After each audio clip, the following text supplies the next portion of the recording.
Magluto po tayo ng adobo with a twist. O, sarap po yan. Subukan nyo po. Ninarinate ko yung baboy ko paggabi ng toyo, suka, at nilagyan ko ng konting asin, paminta. Ngayon, pakukulaan ko lang siya. Maglagay tayo ng konting baking soda para malambot. And then, mag-add tayo ng oyster sauce. Mag-add tayo ng banana ketchup. Maglagay po tayo ng labuyo para may kick ang ating baboy.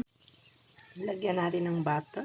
Tunawin para mas lalong sumarap. Pag malapit na pong maluto, maglagay po tayo ng turmeric. Ito po ang magpapaiba ng lasa sa adobo natin.